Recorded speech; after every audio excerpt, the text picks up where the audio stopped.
দিয়ে তোর মুখ ছেড়ে দেবো হারামজাদা। তবু যদি জুতোটা নিজের পয়সায় কেনা হতো। মানে জামাই বাবু খাল মুটকে খাচ্ছ, আবার লম্বা লম্বা কথা বলতে তোমার লজ্জা করে না? মানুষের ইজ্জত বলে একটা বস্তু আছে, তোমার মধ্যে দেখছি তার বিন্দু মাত্র নেই। হায় রে, ভয়ে একেবারে সেদে গেলাম। এখন ভাবছি কোথায় যে লুকাবো তাই ভেবে পাচ্ছি না। আমার সঙ্গে রসিকতা করা হচ্ছে। তুমি হলে এ বাড়ির আত্মীয়, তোমার সঙ্গে আমি কি রসিকতা করতে পারি? তাই হ্যাঁ হে শালা বাবু, আর কতদিন এইভাবে তুমি এই বাড়িতে পড়ে থাকবে? জানাও সে খোঁজে তোর দরকার কি শুনি? অনেক কিছুই তো দেখলাম, এরপরে আরো কত কিছু দেখতে হবে তাই কে জানে। সত্যি মানুষ যেমন অমানুষ হতে পারে।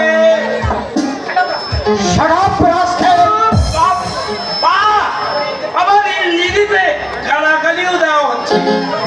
শুনেছি লেখাপড়া যারা মানুষের নাকি ভদ্রলোক হয়, তা তুমি এমন অভদ্র কেন? তোমার বাবা তোমাকে বুঝি ধান খাইয়ে লেখাপড়া শিখিয়েছিল? তুই যাবি এখান থেকে? যাবো না তো কি তোমার মতো মহাপুরুষের কাছে আমি পড়ে থাকবো? হ্যাঁ, এখন বলো আমাকে ডাকছিলে কেন? যে তো বালিশ হয়ে গেছে। না কেন হয়নি? কেন আমাকে জুতো বালিশ করতে দেয়নি। আদর্শ ওই আস্কারা দিয়ে তোকে মাথায় তুলেছে।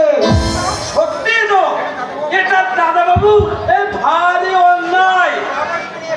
তোমার মতো মহাপুরুষ আমাকে নিয়ে কোথায় মাতামাতি করবে তা নয়। আমার মতো ছোট লোক চাকরকে নিয়ে ঠিক আছে ঠিক আছে আমি দাদা বাবুকে বলে দেবো। আর কিছুই বলতে হবে না, আমি সব বুঝে নিয়েছি। সত্যি অন্যায়। তুমি যদি আর কিছুদিন আগে আসতে তাহলে আমার এত টাকা লোকসান হতো না। তবু আপনি নিজের ভালো বুঝতে পেরেছি। বাবু কি রে, কিছু বলবি নাকি? না, শুধু ভাবছি। কি ভাবছিস? আলো আর আধারের মধ্যে কতখানি তফাৎ। কিন্তু একটা কথা জেনে রাখবেন বাবু, মানুষ ওই আলোকে ভালোবাসে, আধারকে নয়, আধারকে নয়। অসহ্য অসহ্য। আপনি কি বলুন তো জামাই বাবু, একটা ছোট লোক চাকর আপনাকে উপদেশ দিয়ে গেল। উপদেশ দিয়ে গেল বুঝি? আপনি শুনতে পেলেন না? আসলে রাক্ষহরি দীর্ঘদিন এই বাড়িতে আছে। এই সংসারে সুখ দুঃখ সঙ্গে সমানভাবে ভাগ করে নিয়েছে। তাই আমাকেও অপমান করবে, আর সেই অপমান আমাকে নিঃশব্দে হজম করতে হবে। বেশ, আজই আমি এখান থেকে চলে যাব।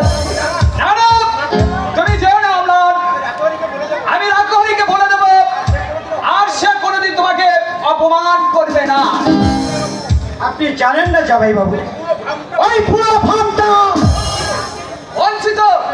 আমি ওকে সাবধান করে দেব, আর তারপর যদি কথা না শোনে আপনাকে কিছুই করতে হবে না। আমি ওকে ঘাট করে বাড়ি থেকে বার করে দেবো। ছোট লোকদের কিভাবে সাহায্য করতে হয় আমার ভালোভাবেই জানা আছে। জানি অম্লান, এই 1 বছরের মধ্যে তোমার সে ক্ষমতার পরিচয় আমি পেয়েছি। শ্রমিকদের মধ্যে যেভাবে গন্ডগোল মাথা চলা দিয়ে উঠেছিল, আমি এক ফুটকারে তা নিভিয়ে দিয়েছি জামাই বাবু। কিন্তু জামাই বাবু, আমি এত কিছু করেও বোধহয় আপনার মান রাখতে পারলাম না। কেন? আবার কারখানায় নতুন কোনো গন্ডগোল দেখা দিয়েছে নাকি? হ্যাঁ, তবে কারখানায় নয়, অন্তঃপুরে। কি বলছো তুমি? ঠিকই বলছি। আদর্শ যেরকম ছেলে মানুষের শুরু করেছে তাতে সমাজে আপনি মাথা উঁচু করে দাঁড়াতে পারবেন না। কি করেছে আদর্শ? একটা হাঙ্গরের মেয়ের সঙ্গে মেলামেশা করেছে, শুধু তাই নয় তাকে বিয়ে করবে বলে কথাও দিয়েছে। এটা কে? মধুপুরে ঈশ্বর মাস্টারের মেয়ে মল্লিকা। সে কি এত নিচে নেমে গেছে আদর্শ? না না, এ যে আমি স্বপ্নেও কোনোদিন ভাবিনি। পারিনি হুজুর, আমিও প্রথমে বিশ্বাস করতে পারিনি, কিন্তু নিজের চোখে যখন দেখলাম তারা ব্রহ্মময়ী, জগতের কল্যাণ করো মা, জগতের কল্যাণ করো। তুমি কি দেখেছো চক্রবর্তী? আজকে ইয়ে মানে ছোট্ট মুখে বড় কথা বলাটা ঠিক হবে হুজুর? আহ! তোমরা বুঝতে পারছো না আমার মনের মধ্যে কি ভয়ঙ্কর ঝড় উঠেছে।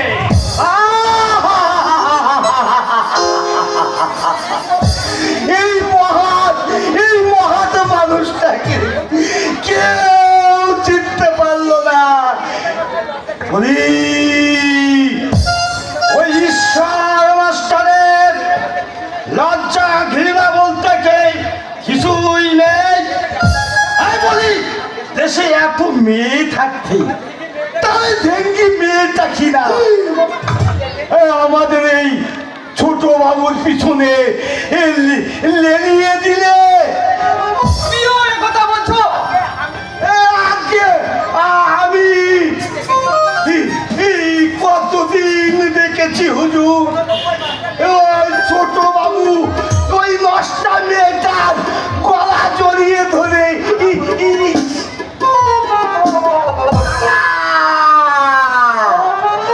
ব্রহ্মময়ী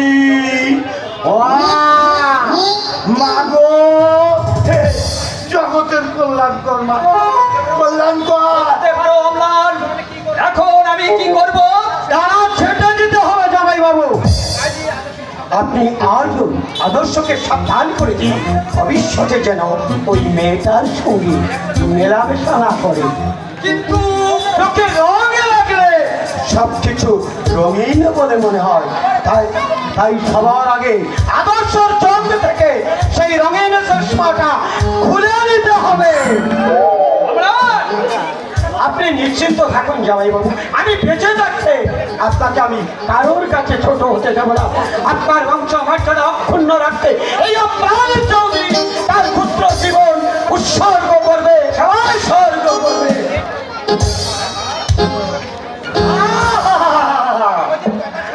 বাবাজির কথা শুনে প্রাণটা একেবারে চুরিয়ে গেল। আহা, ছেলে তো নয়, যেন একেবারে সোনার চাল। তারা ব্রহ্মময়ী, জগতের কল্যাণ করো মা, জগতের কল্যাণ করো। ঈশ্বর মাস্টারকে আমি সহজেই ছেড়ে দেব না।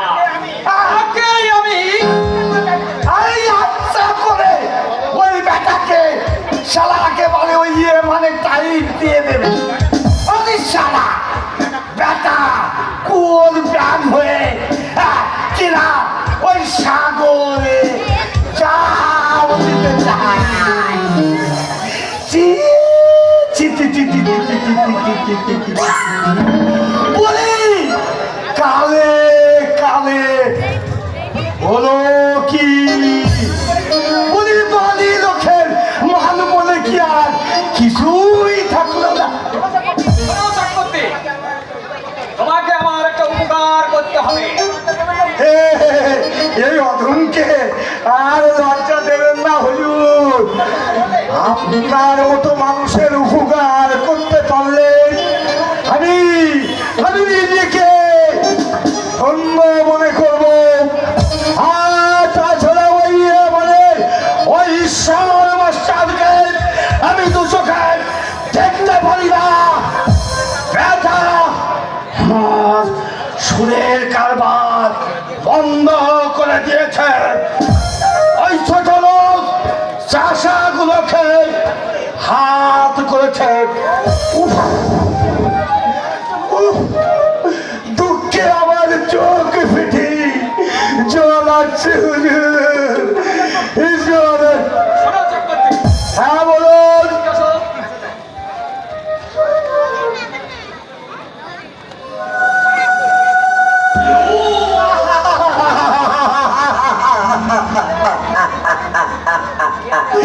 আরে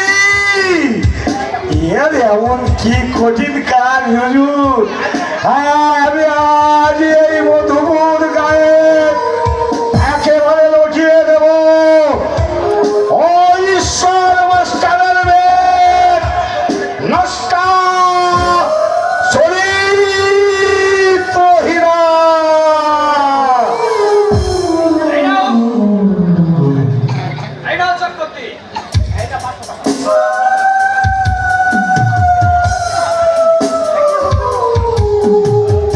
সে কি হুজুর?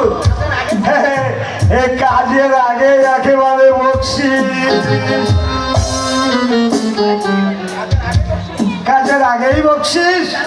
তুমি জানো না চক্রবর্তী, আমার সম্মান বজায় রাখতে 10,000 টাকা খরচ করতে আমি পিছপাও হব না। ঠিক আছে, ঠিক আছে, আমি ওই ঈশ্বর মাস্টার আত্মার মাস্টার মেয়েকে আমি আমি একেবারে মানে কিছু করে ছাড়বো। তবেই আমার নাম দুঃখ হল চক্রবর্তী।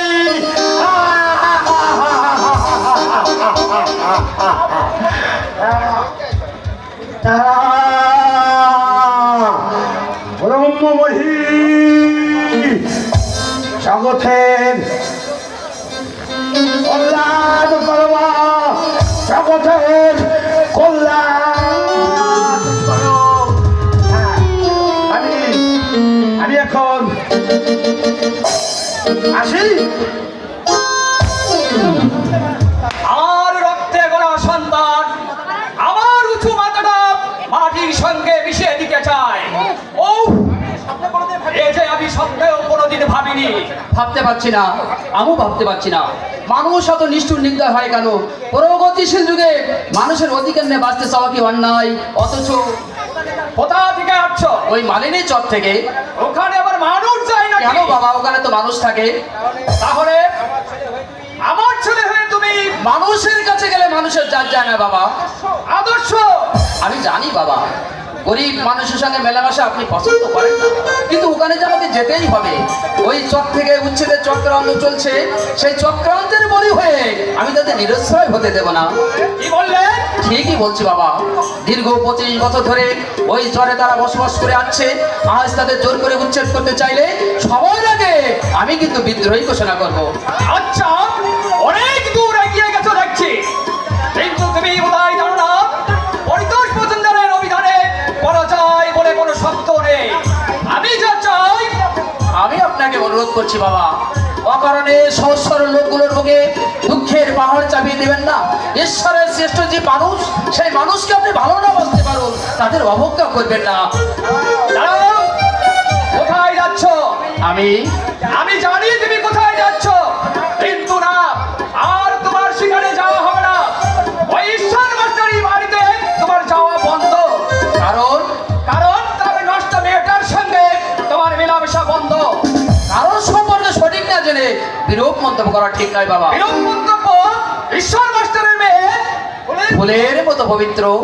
ইন্দুগ্রা ফুলের নামে যতই গুচ্ছা রটনা করুক না কেন, ফুল সেই ফুলই থাকে। তাই নাকি? তুমি কি তাকে? আমি তাকে অনেক দিন থেকে চিনি বাবা। তোমার চেনার মধ্যে অনেক ভুল থাকে। আকাশের লক্ষ তারা ভিড়ের মাঝে চাঁদকে চিনতে মানুষের ভুল হয় না বাবা।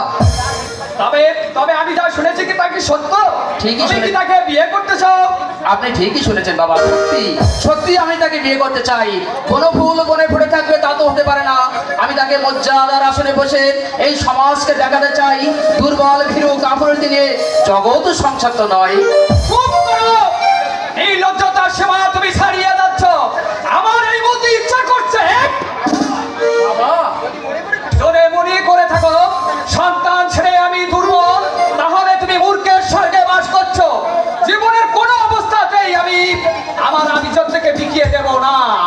কিছুতেই না। বাবা আপনি আমি লাস্ট ওয়ার্নিং দিচ্ছি, ভবিষ্যতে কোনোদিন ওই মেয়েটার সঙ্গে তুমি মেলামেশা করবে না। আর সেই সঙ্গে এটাও মনে রাখবে, আমার মনোনীত ভাতৃ আমার পুত্রবধূ আসবে, আর এর অন্যথায় হলে আমি তোমাকে আমার ছেলে বলে ক্ষমা করব না, কিছুতেই না।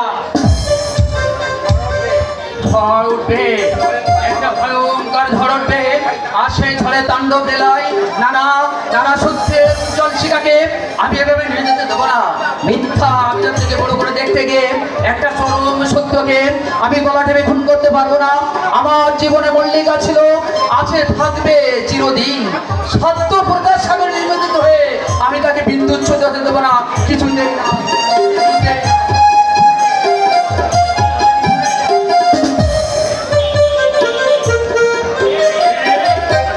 তুমি কি বলছো ভাই? ঠিকই বলছি মাস্টার বাবু, ওই দুঃখহারা চক্রবর্তীকে আপনি চেনেন না। ও বেটা একটা পাক্কা সন্তান। জানি অনেকদিন ধরে ওকে আমি চিনি, কেন খুব গরম নেই, যা বলতে পারে না। আসলে মানুষ যখন শাস্ত্রের তদন্ত গ্রহণ করে তখন তার বিবেক মনুষ্যত্বকে বলাটে খুন করে। মাস্টার বাবু, আজ ওর সামনে ঘা লেগেছে, তাই ফোর্স করে উঠছে, কিন্তু রহিম না, তাতে ভয় পেয়ে তুমি দমে দেবো না। ওই বুড়ো শকুনকে ভয় পাবো আমি? আমি আপনাকে ওয়াদা দিচ্ছি মাস্টার বাবু, অন্যায়ের প্রতিকার করতে আমি আমার এই জান কবল করে দেবো। তুমি আর শাস্ত্রে মানুষ বলে এই কথা বলতে পারছো রহিম? আজকের পৃথিবীতে সবই আছে, কিন্তু মানুষের অভাব আছে। বলতে পারো কি বলছেন মাস্টার বাবু? আজকের সমাজটা কোথায় গিয়ে দাঁড়িয়েছে? মাস্টার বাবু, এই বয়সে আমি অনেক কিছু দেখলাম।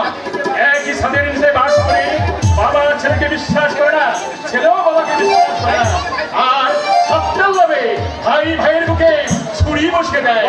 বলতে পারো রহিম, আজকের এই সমাজটা কোথায় গিয়ে দাঁড়িয়েছে? আমি মূর্খ মানুষ, কত সব চাই না মাস্টার বাবু।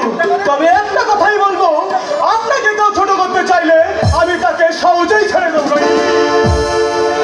তুমি আমি ভুলিনি, আমি কোনোদিনই ভুলতে পারবো না মাস্টার বাবু। আমার ছেলেটার যখন কঠিন অসুখ করেছিল, মুখ দিয়ে ঝলকে ঝলকে রক্ত উঠছিল, তখন আপনি আমার পাশে এসে না দাঁড়ালে ছেলেটা হয়তো আজ কবরের তলায় ঘুমিয়ে থাকতো। আপনি আমার জন্য যা করেছেন সেই ঋণ আমি কোনোদিনই শোধ করতে পারবো না মাস্টার বাবু, কোনোদিনই না। না, রহিম, না, এদিন নয়, আমি এমন কিছু করিনি। আমি মানুষ হয়ে মানুষের কর্তব্য করেছি মাত্র। কর্তব্য? কজন মানুষ সেই কর্তব্য পালন করে বলতে পারেন মাস্টার বাবু? ওই সেদিন আমার ওই চার ভাইরা আমার তো কেউ পাশে এসে দাঁড়ায়নি। আসলে আমি গরিবের ছেলের জীবনের কোনো মূল্য নেই, তাই তারা সেদিন ওই দূরে দাঁড়িয়ে এসেছিল, আর তাদের সেই দুপুরে আঙুল দিয়ে দেখিয়ে দিয়েছেন এই দুনিয়ায় সকলেরই বেঁচে থাকার অধিকার রয়েছে। রহিম, তুমি বাড়ি যাও রহিম। আমাকে তাড়িয়ে দিচ্ছেন মাস্টার না, বাবু? রহিম, না, তোমাকে কি তাড়াতে পারি? আমার বাড়িতে তুমি আমাকে আসবে, তবে হ্যাঁ, যখন তুমি দেখবে আমি তোমার চোখের সামনে দরজা বন্ধ করে দিয়েছি, তখন তোমার এই হাত দিয়ে রহিম আমার কাছে মাস্টার বাবু, আমি জানবো যেটা আমার প্রয়োজন ছিল, আত্মসচেতন হতে এটা আমার প্রয়োজন ছিল। এমন কথা বলবেন না মাস্টার বাবু। আপনি হলেন এই বেহেশতের ফুল, আপনি কোনোদিনই ভুল করতে পারেন না। রহিম, তুমি রহিম, যা সত্য তার উপরে তো বিশ্বাস রেখে যায় মাস্টার বাবু। রহিম, আপনাকে দেখে এই রহিম সত্যের মর্যাদা দিতে শিখেছে। আমার জিন্দগির সব অন্ধকার আপনি দূর করে দিয়েছেন। তাই বলছি, আমার মল্লিকা বইনের নামে কেউ মিথ্যা অপবাদ দিলে আমি তার জীবটাই ছেড়ে ফিরে আসবো। মল্লিকা বইনকে আমি খুবই শ্রদ্ধা করি। একই রক্ত দুজনের শিরায় প্রবাহিত না হলেও আমি যে তার এই অত বছর দাদা, তাই আমার বইনের নামে কেউ মিথ্যা অপবাদ দিলে আমি তার কিছুতেই সইব না। কিছুতেই না, কিছুতেই না। ঈশ্বর নমস্কার। আজ তুমি ধন্য তোমার শিক্ষা, বিপরীত আইনি তোমার শিক্ষা। পরাজিত সৈনিক হয়েও যে চেতনা তুমি মানুষের মধ্যে ছড়িয়েছ, সেই চেতনা একদিন ওই নতুন প্রভাতের জন্ম নেবে। আর সেই শুভদিনে সবার ভিতরে দাঁড়িয়ে থাকা মানুষগুলো তার স্বরে চিৎকার করে বলবে, তারা বলবে, আর বলতে হবে না, আর কিছুই বলতে হবে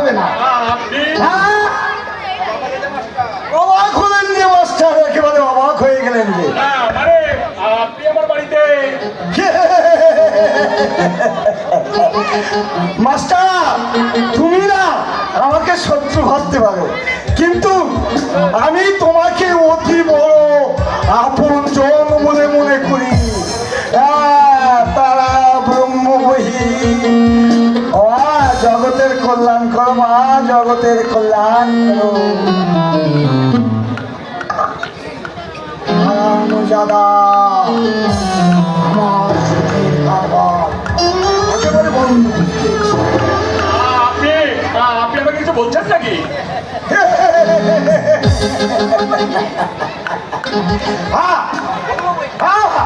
বলবো বই কি, বলবো বই কি, নিশ্চয়ই বলবো।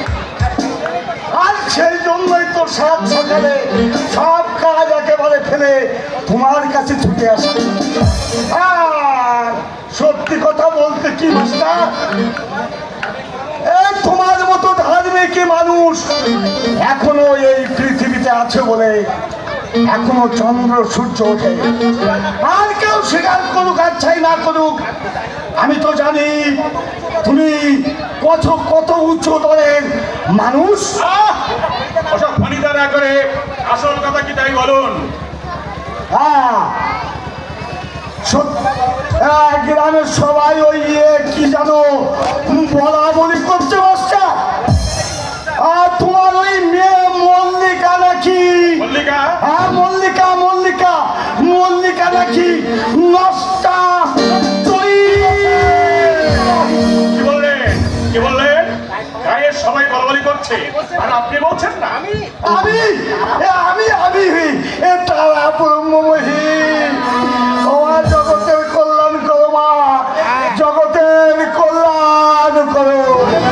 করে আর কত মানুষকে ঠকাবেন? ভদ্রতার অবকাশ করেন ওই ভদ্র সমাজকে বলছেন সজাগ থাকতে, আর চোরকে দিচ্ছেন লেলিয়ে। চমৎকার চমৎকার আপনার চরিত্র। সত্যি মানুষ যেমন নিকৃষ্ট হয় তা আপনাকে না দেখলে চেনাই যেত না। কি বললেন? আমি আর তোমার যত বড় মুখ নয়, সারা তত বড় কথা। জানো আমি ইচ্ছা করলাম তোমাকে কি করতে পারি। জানি জানি আপনি আমায় কিছু করতে পারবেন না, কারণ কারণ আমার হারাবার কিছু নেই। আপনার কিন্তু অনেক হারাবার আছে। অতএব সাধক সাবধান। তুমি হ্যাঁ, আমি ভদ্র মানুষের সঙ্গে ওঠা বসা করি, ভদ্র সমাজে মিশি। আপনার মতো শয়তান জচ্চর জালিয়াত ওই দুপিয়ে জানোয়ারের সঙ্গে আমি কোনোদিন মিশি না। সাবধান, কথাটা মনে রাখবেন। উফ, অপমান, অপমান, আমাকে বিশাল অপমান করে গেল। উফ, আমার মাথার চাঁদিটা একেবারে দপ দপ করছে। মনে হচ্ছে ওকে আমি চিবিয়ে খাবো। খাবেন চক্রবর্তী মশাই? এই যে তোমার বাবা, হ্যাঁ তোমার বাবা যে এত বড় সাহস চাই আমাকে যাচ্ছে তাই বলে অপমান করে গেল। বাবা আপনাকে অপমান করেছে? না না, আপনার মতো মহাপুরুষকে অপমান করে বাবা খুব অন্যায় কাজ। তুমি বলো বাবাজি, তুমি বলো। আমি নিরীহ গোবিচারী মানুষ, তোমাদের ভালোর জন্য কোথায় আমি। তুমি হাসছো বাবাজি, তুমি হাসছো। আপনার কথা শুনে না আসে আর পারলাম কই। আচ্ছা চক্রবর্তী, হ্যাঁ বলুন বলুন। জীবনে আপনি কখনো ভালো কাজ করেছেন? তার মানে নিজের বিবেককেই প্রশ্ন করে দেখুন, উত্তর খুঁজে পাবেন। অবশ্য বিবেক নামক পদার্থ যদি আপনার মধ্যে থাকে। আরে তুমি আমাকে অপমান করছো। তাহলে আপনার আছে, তবে আর এক মুহূর্ত দেরি না করে বাড়ি থেকে বেরিয়ে যান। কি বললেন? ঠিকই বলছি, বেরিয়ে যান, বেরিয়ে যান আমার বাড়ি থেকে। আচ্ছা, এই অপমান আমারও কিন্তু মনে থাকবে। মনে ভেবেছ কি বলি বড় লোকের ঘরে বোনের বিয়ে দিয়ে সুখে থাকবে, কিন্তু না, এই দুঃখ হরণ চক্রবর্তী কাছে থাকতেন সেটা কিন্তু হবে না, তোমাদেরই ভাড়া ভাতে আমি কিন্তু ছাই দেব, ছাই ছাই ছাই। তোমার ওই কুলোটা বোন সারা জীবন তোমাদের গণকৃত হয়ে থাকবে। খবরদার! আর একটা অশ্লীল কথা উচ্চারণ করলে খুশি করে আপনার মুখে নাকটাই বলতে দেবো। ঠিক আছে, হজম শক্তিটা আমারও কিন্তু কাছে, তাই এখন কিন্তু আমি হজম করে গেলাম, কিন্তু ঠিক সময় উকে দেব।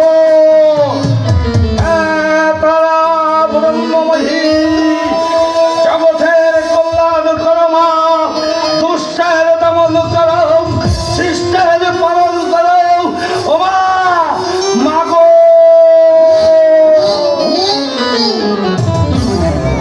আশ্চর্য, বুড়ো হয়ে মানুষটা মরতে চললো, এখনো তার স্বভাবের পরিবর্তন হলো না। এই ওয়ায়ন একদিন তাকে এমন শিক্ষা দেবে, বাসা তোমার মাথা উঁচু করে চলতে পারবে না। দাদা, এই দাদা, কি রে দাদা, একাগ্র চিত্তে তুই কাজ ধ্যান করছিস? হ্যাঁ, জানি রে দাদা, আমি সব জানি, তুই না বললে কি হবে, আমি কিন্তু সব জানি। কি জানিস? বলবো? বল, তাহলে বলি, বল। তুই না এখনো পড়াবার চিন্তায় বেভোর হয়ে আছিস। বড় মা, পড়াবার খুব সুন্দরী, তাই না দাদা? কি করে বলবো বল? আমি তো তার মুখের দিকে কখনো ভালো করে চোখ দিয়ে তাকাইনি। সে কি তুই? পরমা না হয়ে দুই সুরে নামের কোনো মেয়ে হলে আমি তাকে নিয়ে স্বপ্ন দেখতে পারতাম, কিন্তু পরমাকে নিয়ে আমার স্বপ্ন দেখা যায় না। কি বলছিস দাদা? ঠিকই বলছি, পরমাকে একমাত্র আদরের মেয়ে পরমা, আর আমি সামান্য স্কুল মাস্টারের ছেলে, কারখানায় কাজ করি। পথে আমার স্বপ্ন বৃত্তে পরমা ফুলে ফুটবে কেন মা? দাদা, তাই আমার মনের অবসরে যে স্বপ্ন ওকে দিয়েছিল তা আমি অঙ্কুরেই বিনষ্ট করে দিয়েছিলাম। দাদা, কিন্তু দাদা, পরমা যে তোকে সত্যি সত্যি ভালোবাসতো দাদা। বড় লোকের ভালোবাসা আর মুরগি পোষা একই জিনিস।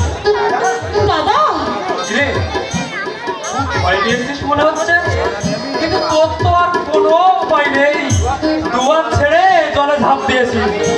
আমি নিশ্চিন্তে থাকবো, ধনীর ছেলে হলেও আদর্শ তুলনা হয় না, তোর ভালোবাসার মর্যাদা সে নিশ্চয়ই দেবে।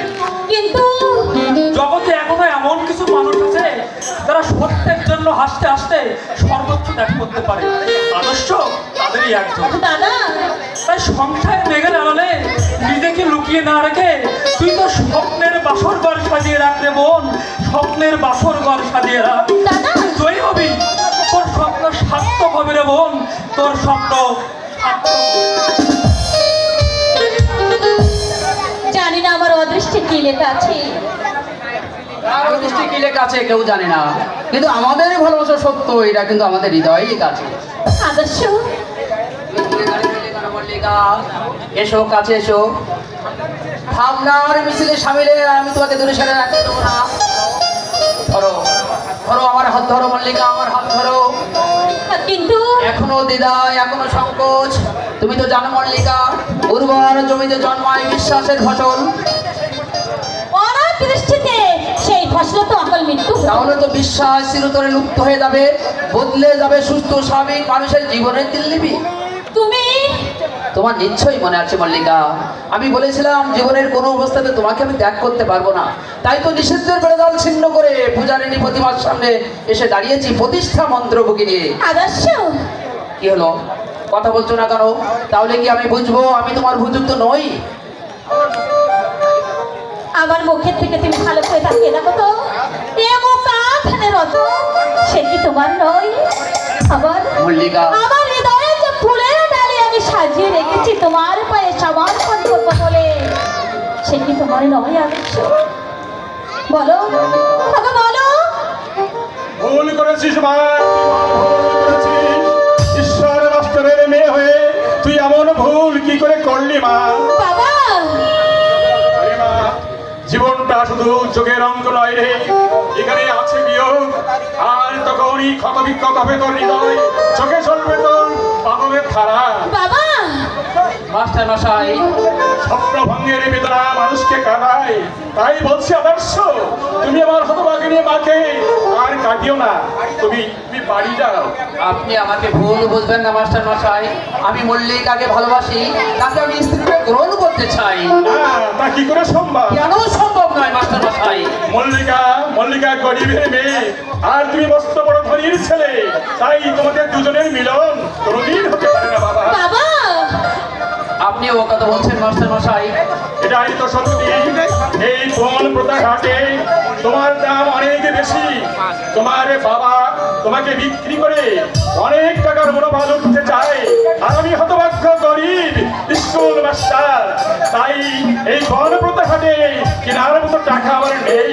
নইলে পৃথিবীর সব বাবাই চায় তার মেয়ে সুখী হোক, শান্তি পাক। বাবা আমি ওর গরিব বাপরে মা, তাই আমার ইচ্ছে থাকলেও কোনো উপায় নেই মা, বাবা উপায় নেই। বাবা আমি জানি তোর দুচোখে জল ভরে যাবে, আর আমি তোর ছেলে মায়ের বাবা হয়ে তোকে আমি সান্ত্বনা দিয়ে বলবো, ওরে মা, সংসারের সবার চাওয়া পাওয়া পূর্ণ হয় না, বাবা। তাই হারার বাজি ধরে তার স্বপ্ন বুকিয়ে তুই তোর জীবনটাকে শেষ করে দিস না মা, বাবা। তুই শেষ করে দিস না, বাবা করে দিস না মা। দাঁড়ান মাস্টার মশাই, দাঁড়ান। বাবা আমার বাবার অর্থ আছে বলে আমাকে এভাবে পরাজয় স্বীকার করতে হবে? আমার বাবার ইচ্ছাই কি সব? আমার ইচ্ছা অনিচ্ছার কি কোনো মূল্য নেই? আপনি আমার শিক্ষা গুরু, আপনি তো বলেছিলেন সত্যের জন্য যে সবকিছু ত্যাগ করতে পারে সেই তো প্রকৃত মানুষ। তাহলে আপনি বলুন, মল্লিকা আর আমার ভালোবাসা তো মিথ্যা নয়, আমাদের এই স্বর্গীয় পবিত্র ভালোবাসা সার্থক করতে আমি যদি মল্লিকাকে স্ত্রী গ্রহণ করতে চাই, এটাই কি আমার অন্যায় হবে? তুমি না না মাস্টার মশাই, আপনি জানেন না আমার এই মনের মধ্যে কি ভয়ঙ্কর ঝড় উঠেছে, আমি বোধহয় পাগল হয়ে যাব। আদর্শ, তোমার বাবা জমিয়ে হতভাগিনী মাকে পুত্রবধূরূপে গ্রহণ করতে না চায়, আমি তাকে স্ত্রীর মর্যাদা দেব। তোমাদের দুজনকে যদি বাড়ি থেকে তাড়িয়ে দেয়, ওই গাছতলায় আশ্রয় নেব। মল্লিকাকে যদি তোমার ভারী বোঝা বলে, না মাস্টার মশাই, না, আমার এই জীবনের সঙ্গে যে জীবন জড়িয়ে জীবনের সার্থকতা খুঁজে পেয়েছি, তাকে আমি কোনোদিন ভারী বোঝা বলে মনে করব না। তোমার কি এই শপথ? সত্যের দীপশিখা কাচির উজ্জ্বল রাখতে আমার এই শপথ আমি নিশ্চয়ই পালন করব। হে ঈশ্বর, তুমি বলে দাও আমি কোন পথে যাব, আমি এগিয়ে যাব না পিছিয়ে আসবো? এগিয়ে যান মাস্টার মশাই, এগিয়ে যান। তাহলে আর দেরি নয়, লগ্ন পুরোহিত এসবের দরকার নেই, সবার পরে তোমাদের পবিত্র ভালোবাসা, সেই পবিত্র ভালোবাসাকে সার্থক করতেন উপরের ওই নীল আকাশকে সাক্ষী রেখে আমি মল্লিকাকে তোমার হাতে তুলে দিচ্ছি বাবা।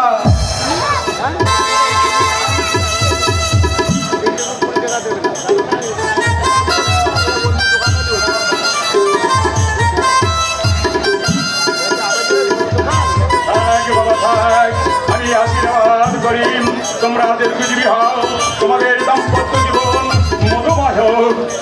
বাবা আরে বাবা মা, একদিকে ভক্তি অহংকার আর একদিকে সত্যের আহ্বান, আমি সেই সত্যের আহ্বানে সাড়া দিয়ে তোদের জীবনকে আমি এক করে দিলাম বাবা।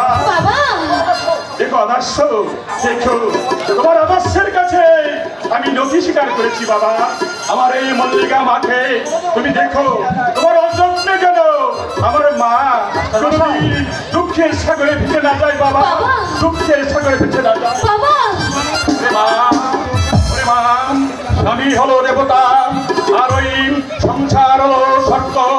সেই স্বর্গ সুখের জন্য তুই তোর স্বামীকে ভালোবাসবি, তোর শ্বশুর শাশুড়িকে ভালোবাসবি, তাদেরকে আপন করে নিবি। দেখবি মা, এই মাটির পৃথিবীতে স্বর্গ নেমে আসবে মা, এই মাটির পৃথিবীর স্বর্গ নেমে আসবে।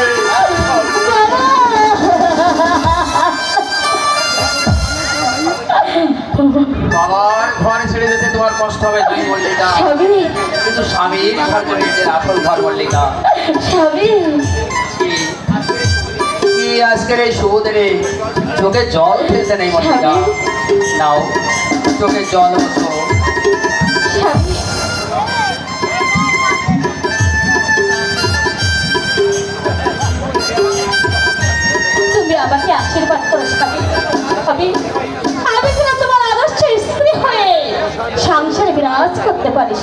মল্লিকা, আমার মল্লিকা।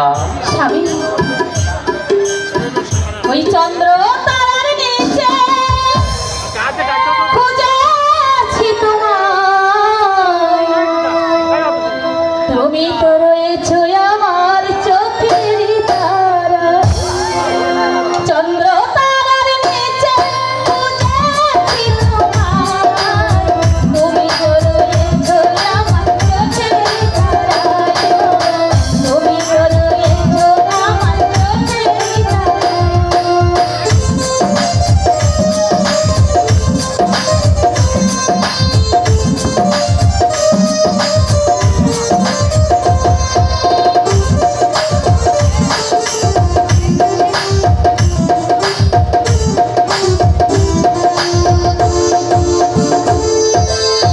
মনে মনে যত আছে রয়েছে তোমার ঘিরে, বাহু ধরে এসে আছি তোমারে।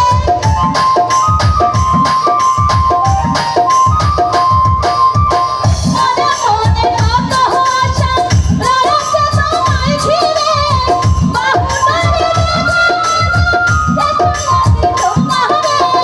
মনে মানুষ তুমি আমার, মনে মানুষ তুমি আমার, মনের বাড়িটায় পুষ্প হয়ে উঠব ফুটে প্রেমেরই মালায়।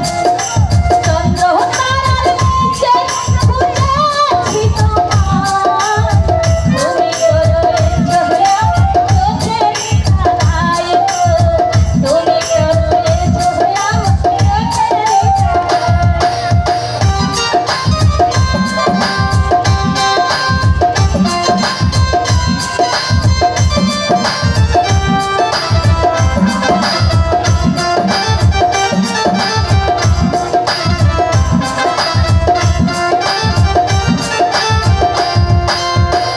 কালো পাতের দুটি ফুলে গায়ের হাওয়া লেগেছে, সেই হাওয়াতে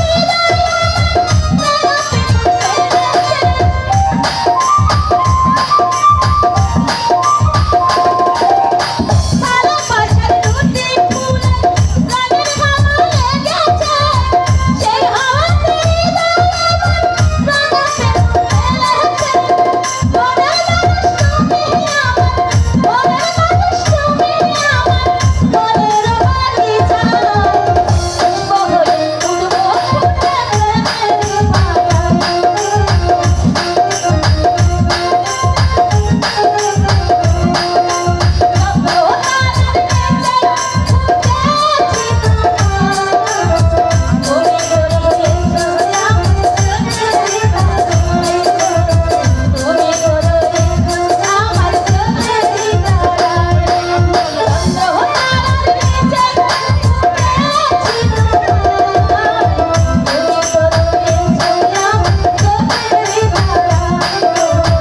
তুমি তো রয়েছো আমার চোখেরই তারায়। চলো আমার মতো তো সুখী নয় কো